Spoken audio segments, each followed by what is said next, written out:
I walked into the courtroom, and the air was already thick with the stench of entitlement.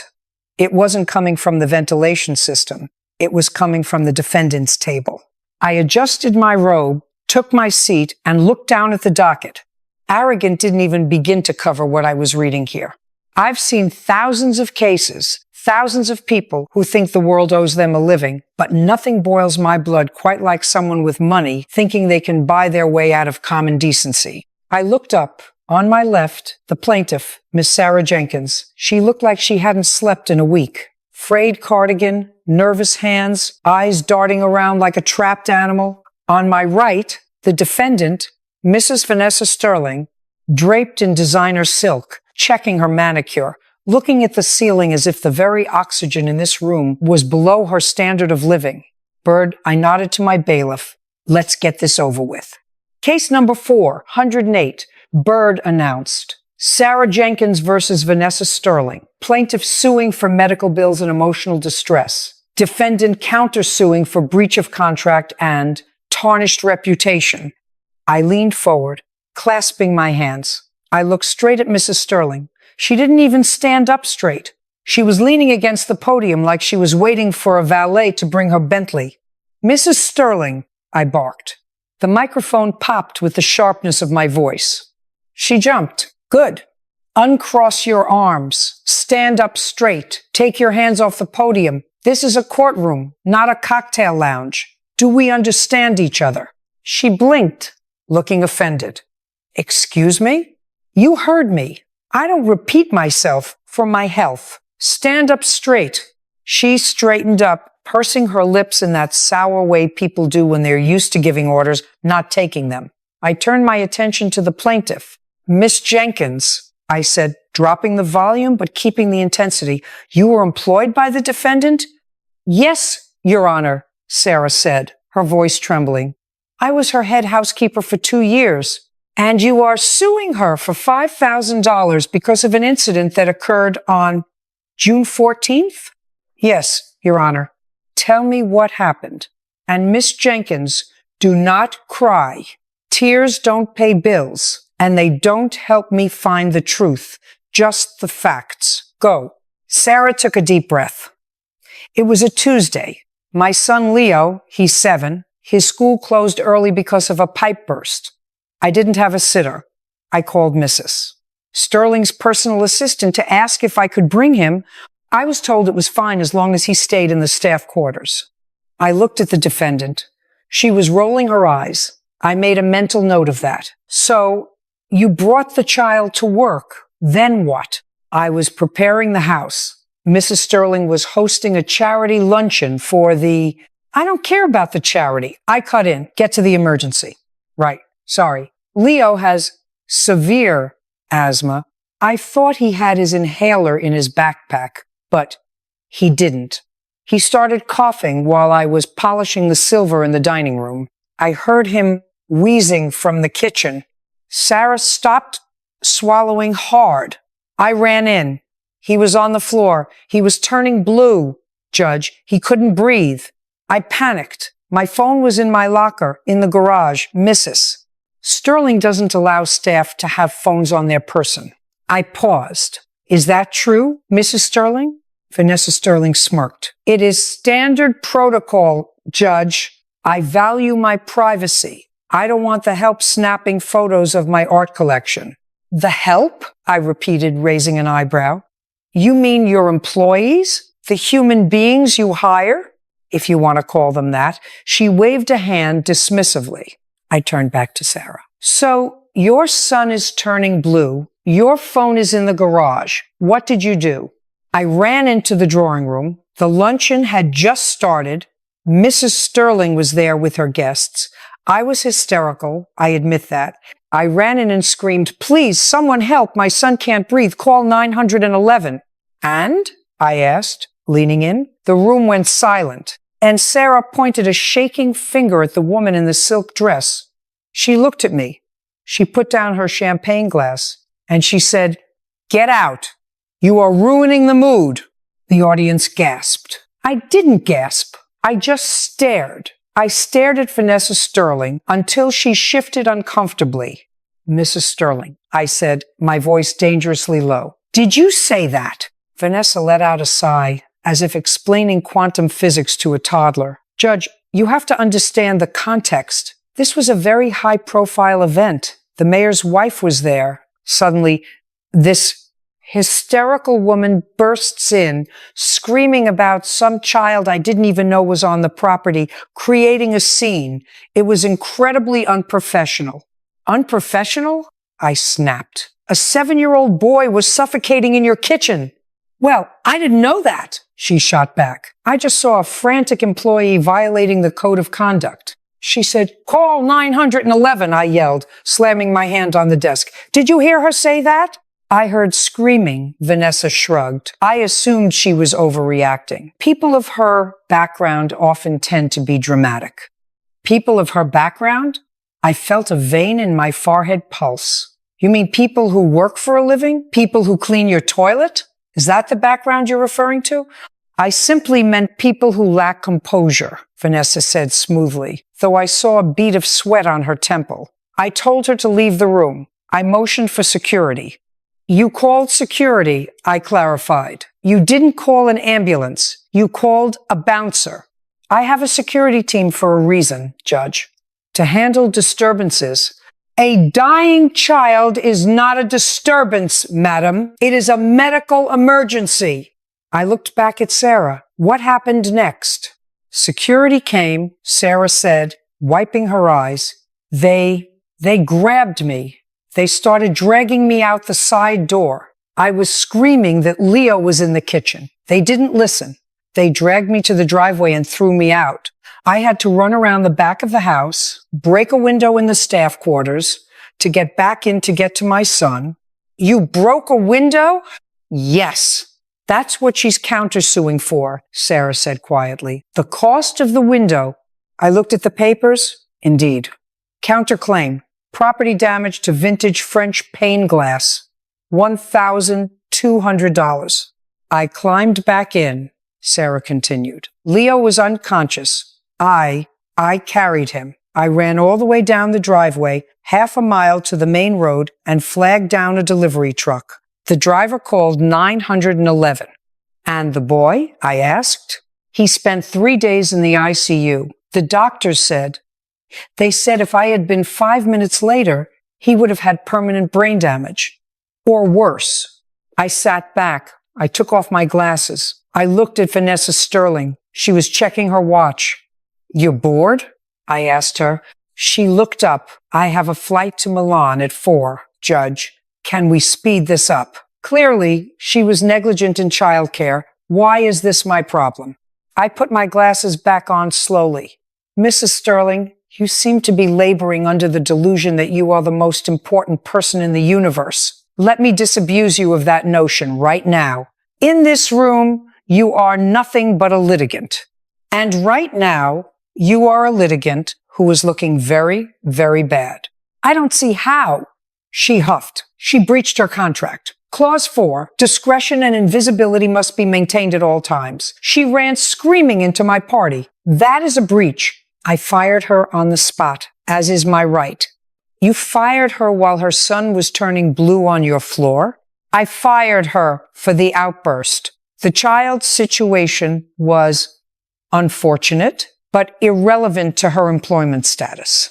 Irrelevant? I laughed a short, dry bark. Baloney. Absolute baloney. You have a legal duty of care? Maybe not in your contract, but as a human being, you bet your bottom dollar you do. But let's stick to the law, since you clearly don't have a heart. I picked up a piece of paper. You claim she wasn't allowed to have her phone. You claim she trespassed by bringing the child. She did, Vanessa insisted. Miss Jenkins, do you have proof you were allowed to bring the boy? I have a text message from her assistant, Elena, Sarah said, handing a printout to Bird. Bard walked it over to me. I scanned it. Mrs. Sterling says it's fine, just keep him in the back. Don't let him be seen. I held the paper up. Is this your assistant? Elena makes mistakes. Vanessa sniffed. I never approved that.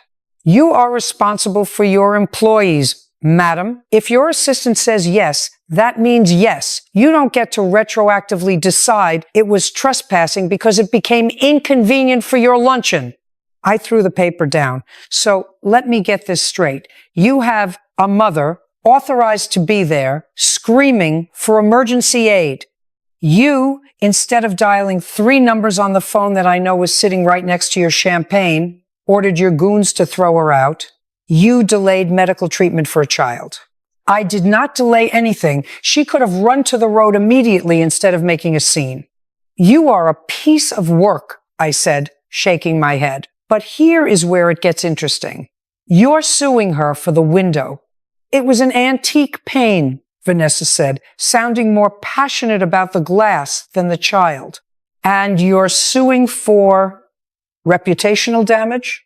Do you know how embarrassing it is to have the police show up at my gate later asking questions? My guests were mortified. It ruined the entire event. I lost a donation from the mayor's wife because of the chaos. You lost a donation because you acted like a monster, I shouted. Don't pee on my leg and tell me it's raining, Mrs. Sterling. You think people were horrified by the housekeeper. They were horrified by you. Vanessa's face turned red for the first time. I am a pillar of this community. You are a pillar of salt, I retorted. Now, listen to me, Miss Jenkins. You are asking for medical bills. How much? $3,000 is my deductible, Your Honor, and $2,000 for lost wages because, well, she refused to pay me for the last month. I'm not paying a woman who breaks my windows and ruins my parties, Vanessa interjected. Quiet, I snapped. I'm speaking. I looked at Sarah. You have the medical bills? You have the text allowing the boy there?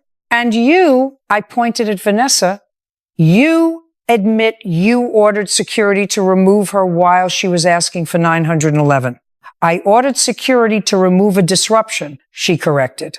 A disruption named Help Me, My Son is Dying. I looked at the clock. I wasn't done.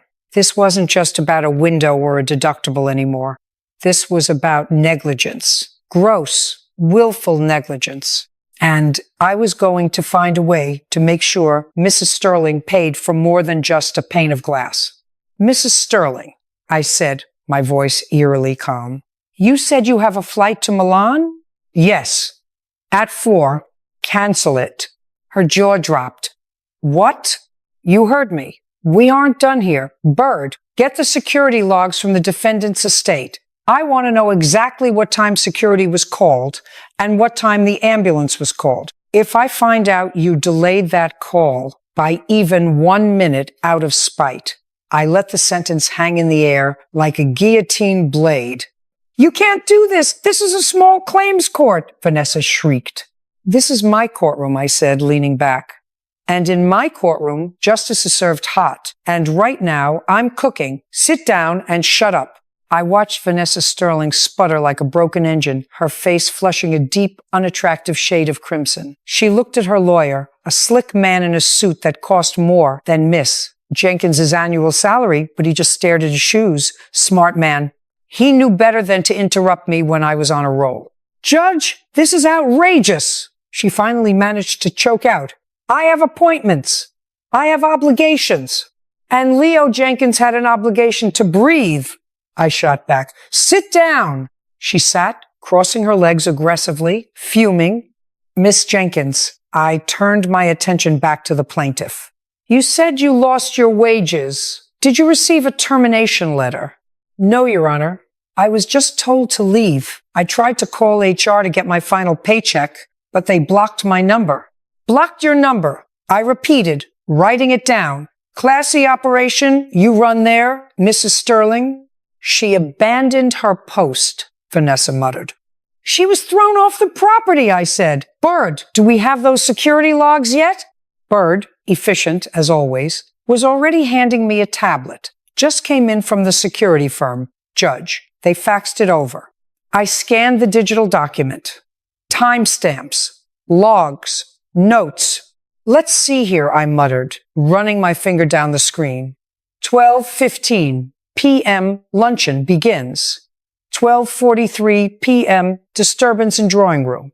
12:44 p.m. Security Team Alpha deployed to remove intruder. I looked up.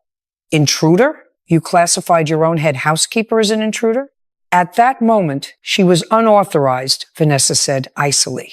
12:46 p.m. Subject removed from premises, I read on. 12:48 p.m. Subject observed breaking rear window of staff quarters.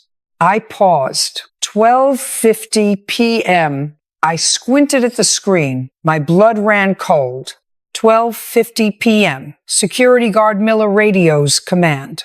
Quote, subject has retrieved a child. Child appears unresponsive. Request permission to assist.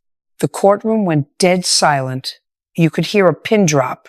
Even Vanessa looked a little pale. And here is the response from command. I read, my voice shaking with suppressed rage. 12:51 p.m. negative.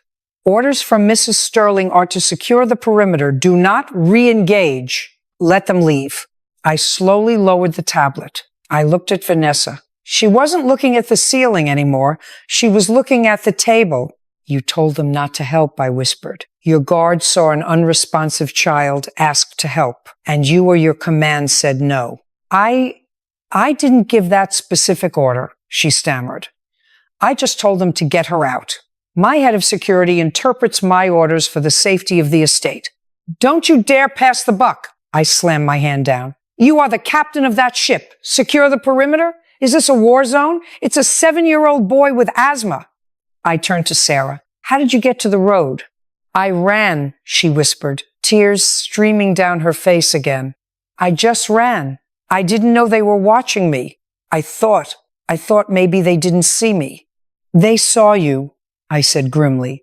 They watched you carry your dying son for half a mile while they stood there guarding a perimeter against... What? A cleaning lady with a feather duster? I turned back to Vanessa. You countersued for tarnished reputation. Let me tell you something, madam. Your reputation wasn't tarnished by Miss Jenkins. It was tarnished the moment you decided your carpet was more valuable than a human life. And today, you're going to leave this courtroom with a reputation that matches your soul. Empty, cold, and cheap. I object to your tone. Vanessa stood up. I am a victim here. She broke my window. That is vandalism. Sit down, I roared. I am not done. I shuffled the papers. Let's talk about that window. $1,200. You want her to pay for the window she broke to save her son's life because you locked her out? It's the principle of property rights. The principle is necessity. I lectured. There is a legal defense called necessity. If you break a window to save a life, you are not liable for the damage. It is basic law. Any first-year law student knows that. Your lawyer knows that. I glared at her lawyer. He gave a tiny, almost imperceptible nod. So, your countersuit for the window? I ripped the paper in half. Dismissed. And your countersuit for reputation? I ripped the other half. Dismissed. In fact, if I could fine you for wasting my time with this garbage, I would. Vanessa looked like she was about to explode. You can't just dismiss it. I have rights. You have the right to remain silent, which I strongly suggest you exercise before I hold you in contempt. I took a deep breath. I needed to calm down. I needed to be precise. Now, the plaintiff's claim, I said, turning to Sarah. Medical bills, $3,000. Lost wages, $2,000. Total, $5,000. Yes, Your Honor. Miss Jenkins, did you suffer emotional distress? Every night, she said softly. Leo wakes up screaming. He's afraid to go to anyone's house. He asks if the bad lady is going to lock him out again. I looked at Vanessa. The bad lady, that's you. That is your legacy. Judge, Vanessa said, trying a new tactic, her voice sickly sweet. Look, I am a philanthropist. I donate millions to children's hospitals. This was just an unfortunate misunderstanding. If she wanted money, she could have just asked nicely instead of suing me. She did ask. I pointed at the evidence. She sent you 3 certified letters. You ignored them. My staff handles mail. You are responsible for your staff. Stop blaming the help. I looked at the docket again. $5,000 was the max for small claims in this jurisdiction for this specific filing, but my hands were tied by the limit. Or were they? I looked at Sarah. Did you have to take time off work to care for Leo after he got out of the hospital? Yes, 2 weeks. I couldn't leave him alone. And did you lose your new job because of that? I haven't been able to find a new job yet. I've been too scared to leave him. So, loss of future earnings as well, I mused. I looked at Vanessa. She was checking her watch again. You really want to make that flight, don't you? It is imperative, she said. Fine, I said. Here is the ruling. I looked straight into the camera, then at Vanessa. Judgment for the plaintiff in the amount of $5,000. Sarah let out a sob of relief. Wait, I said. I'm not finished. Vanessa stood up to leave, reaching for her purse. Fine, send the bill to my accountant. Are we done? I said, sit down. I barked.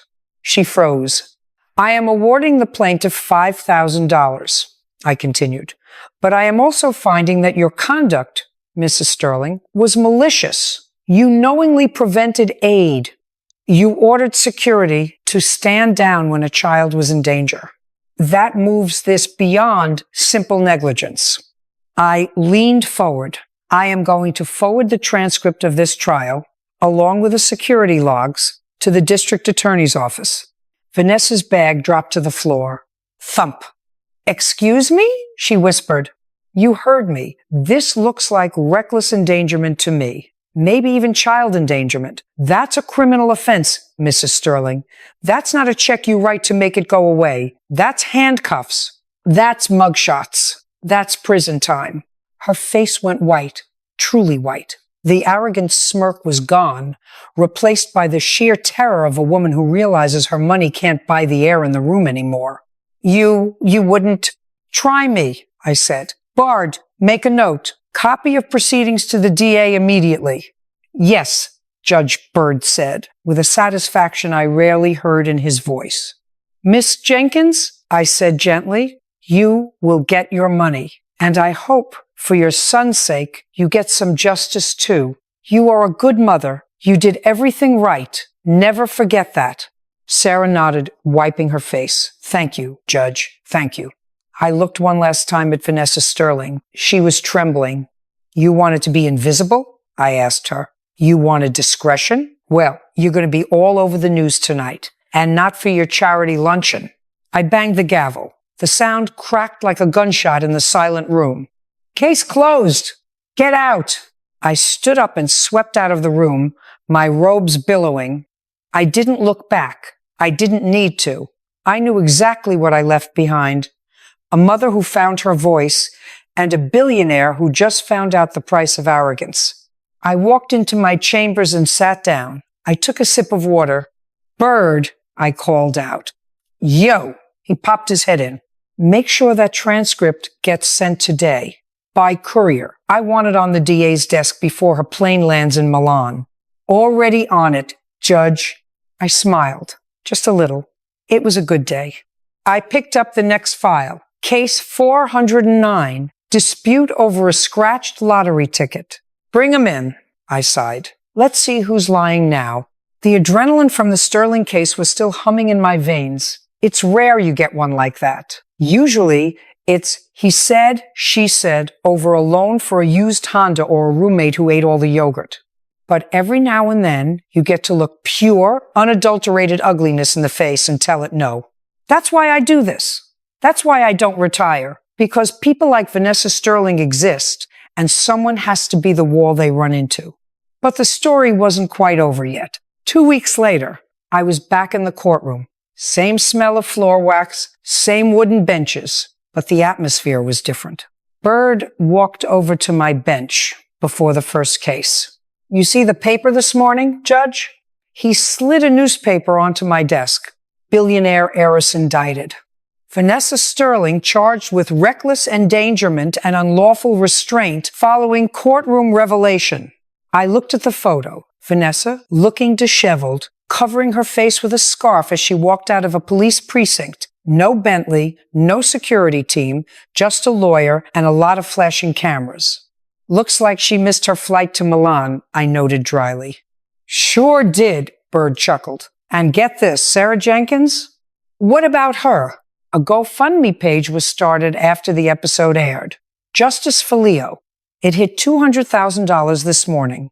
I paused. I looked at the photo of the little boy on the article page, smiling with his inhaler. Good, I said. That's good. I handed the paper back to Bird. But that's yesterday's news. What do we have today? Guy suing his ex-girlfriend for stealing his iguana. I rubbed my temples. Of course, because why would today be normal? Send them in. The doors opened. A young man with purple hair walked in, carrying an empty terrarium. Behind him, a woman with a defiant scowl. I adjusted my collar. I leaned into the microphone. Welcome to my courtroom, I said. Don't pee on my leg and tell me it's raining. State your names. The cycle continued. The stupidity continued, but for one brief shining moment, the scales had balanced perfectly. And that was enough to keep me going for another 1,000 cases.